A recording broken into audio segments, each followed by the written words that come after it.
Kwa jina naitwa Ahazi Lunogilo Kinyamagoha. Mimi ni afisa maendeleo ya jamii halmashauri ya mji Njombe. Vile vile ni mratibu wa dawati la jinsia.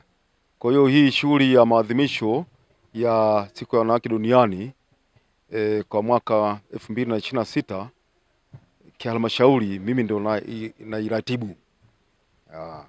Kwa hiyo leo tulikuwa hapa chuo cha afya ya jamii Mgao, ni katika mwendelezo wa maadhimisho. Maadhimisho haya tumeyaanza tarehe 1 na kilele chake kwa halmashauri itakuwa ni tarehe 7 mwezi wa 3 kwa halmashauri, lakini kimkoa maadhimisho yataishia tarehe 8. Tarehe 8 kimkoa itafanyikia Makambako. Maadhimisho haya chimbuko lake ni muhimu sana kulitambua. Chimbuko lake ni nchini Marekani. Wanawake walikuwa wanafanya kazi viwandani, waliona kwamba hawatendei haki katika ajira, kwa maana ya kwamba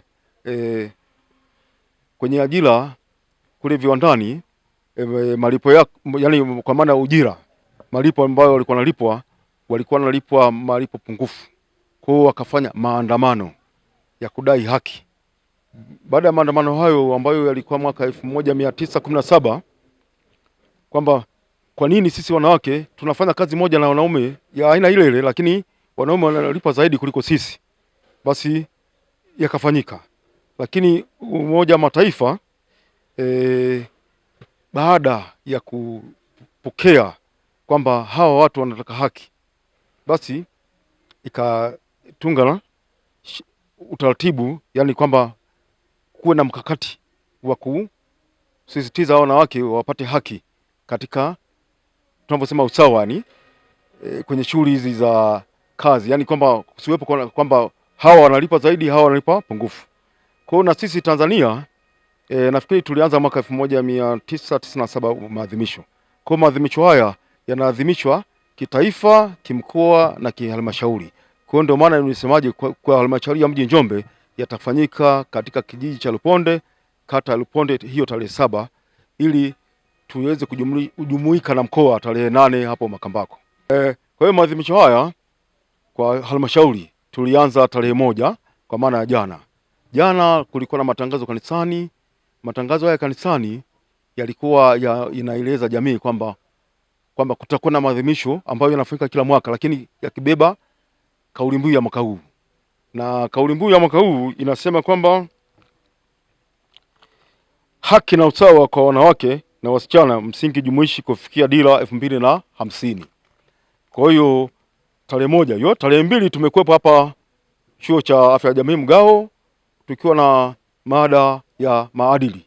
Tunasema mada hii imeingia kwenye maadhimisho haya kufuatana na mwongozo ambao umetolewa, ikibeba kwamba haya maadili yaweze kumfanya mhitimu wa chuo cha Mgao kufuata dira ya maendeleo ya taifa ya 2050, kwamba wahitimu wawe na uchindani, yani wapate mafunzo yanayostahiki ili kwenye ushindani wa ajira mpaka kufikia mwaka 2050 wawe katika mfumo sahihi. Kwa hiyo tumekwenda vizuri, na kesho tutakuwa chuo cha maendeleo ya wananchi Njombe. Pale tutakuwa tunaongea na, ukichukulia kauli mbiu, tutakuwa naongea na wasichana ambao wanasoma pale chuo cha maendeleo.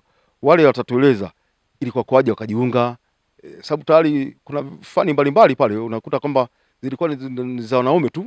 Kwa hiyo watakuwa natoa kwamba wanajifunza nini na anategemea aje afanye nini.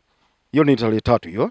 Tarehe 4 tutakuwa pale halmashauri ya mji Njombe kwenye viwanja vya halmashauri ya mji.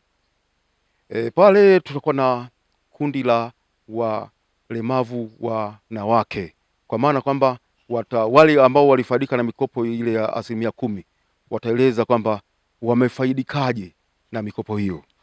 Halafu tutaingia tarehe 5 Alhamisi tutakuwa kwenye shule za sekondari. Tutakuwa Vinite sekondari na St. Joseph ipo kule Kibena. Tarehe 6 tutakuwa shule ya sekondari Mpechi na shule ya sekondari Joseph Mbela kuongea na wanafunzi.